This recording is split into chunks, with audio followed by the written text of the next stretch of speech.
Hello everyone! During the FanFest, we actually got a developer live. Like, super live.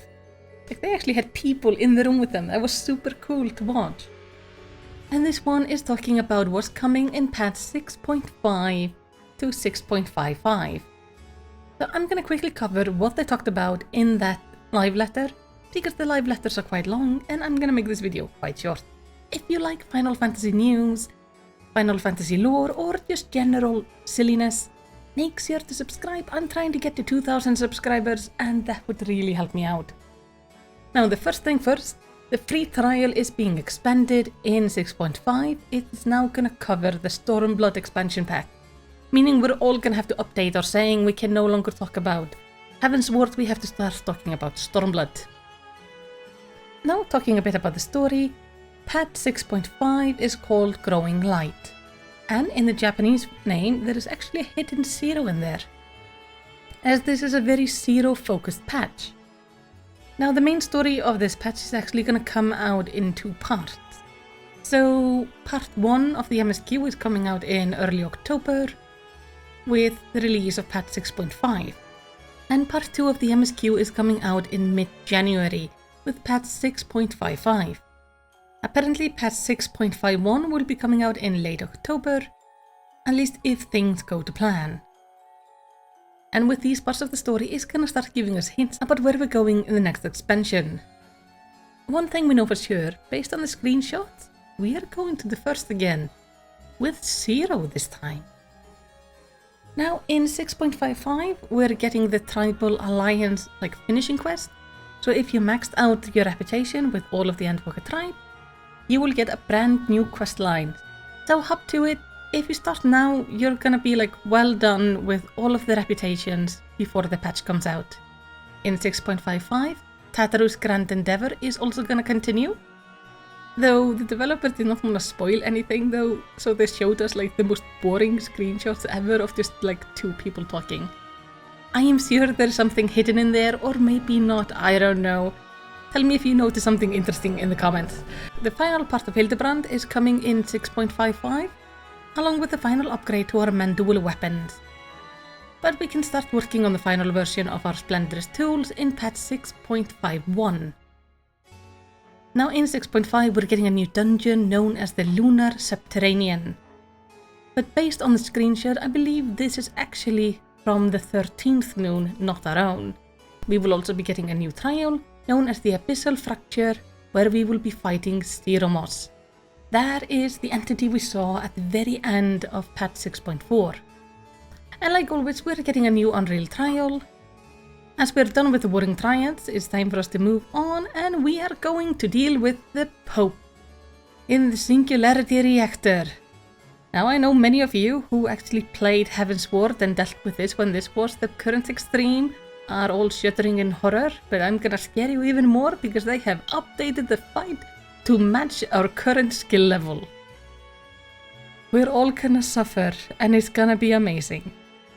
With 6.5, we're also getting the final part of our Alliance raid, and the team is just really happy at how much we have liked this one.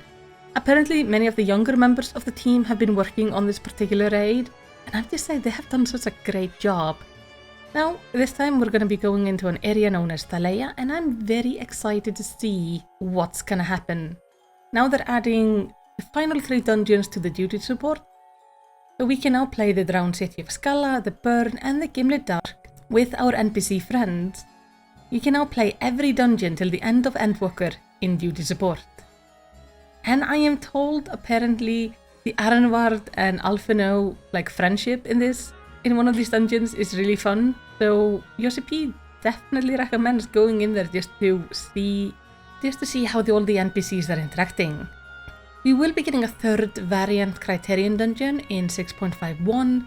This one is called Aloha Alo Island, and Matsaya will be our partner this time around. Like before, it's gonna be obviously a variant dungeon, a Criterion dungeon, and a Savage Criterion dungeon. And yoshi-p tells the story is quite interesting in this one, so hopefully it's gonna be really fun. Now when it comes to PvE and PvP, there are gonna be some minor tweaks to some of the jobs, but generally not many changes.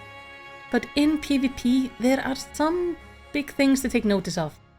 First of all, Series 5 is starting in 6.5, but Season 8 will run from 6.48, which is starts in August 8th, till patch 6.51. So it's gonna be a long one. They did make note they are gonna be updating the Crystalline Conflict UI and map based on player feedback, and we're getting a new arena known as the Red Sand. And this one is supposed to have some interesting stage effects, so look forward to finding out whatever that is. For those of you who like island sanctuaries, we are getting new vision and a new rank for our island, a new gathering area, new crops, animals, handicrafts, materials and structures. And somebody was nice enough to actually yell out to yoshi-p that we want an increased pasture size because there are too many animals now that we can't have one of each special one. And he took note of it. He said it's not coming right now, but he will take this information to the team. We will be getting a new structure, which is very pretty. We will also be getting a marble as our new animal, plant, horror thing. Somebody called it a nightmare, and I think that's very fitting. There will also be new content on the island in the Felicitous Favors. Now these unlock with the completion of patch 6.5 Sanctuary progression, and Felicitous Furball is gonna issue individual requests for handcrafted products. If we ship out these products, we're gonna get special tokens, which we can trade in for special rewards. They didn't say what reward, but hopefully it's gonna be something fun. We are getting a crossover with Fall Guys.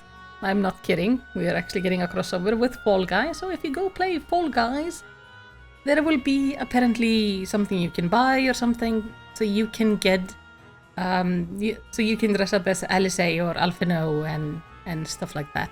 And a Chocobo, it's very cute. In patch 6.5x, we are getting a new update to the Gold Saucer, which is gonna be this Fall Guy themed competition. We will be getting our final custom deliveries for this expansion. This time it's gonna be the very tired Charlian scientist Margaret. And for some miscellaneous stuff, the consecutive ethereal reduction function for collectible is being added. In your fishing collection guide, there will be a green dot next to the newest fish you have. You will now be able to store optional items in your armoire. There will be minor changes to the Alliance Raid roulette. Now, instead of it being based on the item level you're wearing, the roulettes you are signed up for is going to be based on your level. So all of you guys who have been like dropping your item level so you can just run Crystal Tower forever, that's not going to work anymore. And maybe we will start seeing a little bit more variety in our raiding roulette. Obviously Crystal Tower is still going to be the most prominent one, as it is the only one that is mandatory part of the MSQ, but it has definitely been overrepresented for a while now. There will be an update to our teleportation menu. You will now have the option to decide if you want your teleports to be sorted by location or sorted by expansion. So whichever works better in your brain is the one you can pick. And of course, finally, if you've been collecting all the extreme mounts, it is time for us to get our special mount for collecting them. And it's not what I expected based on the cats we've been collecting, but it is just the funniest thing ever. Look at this dragon carrying us in a little chair. It is so cute and funny, and apparently it's huge. But that is everything they said in the live letter. Obviously, we're gonna get to know more in the next one, and we're gonna get to see more in the next one. But tell me, of the things they talked about, what are you most excited for? Personally, I'm very excited for the new custom deliveries, the new Gold Saucer update, and of course, just the MSQ. But tell me, what are you most excited about? Let's talk about it in the comments. But whatever you end up doing, I hope you have a lovely day.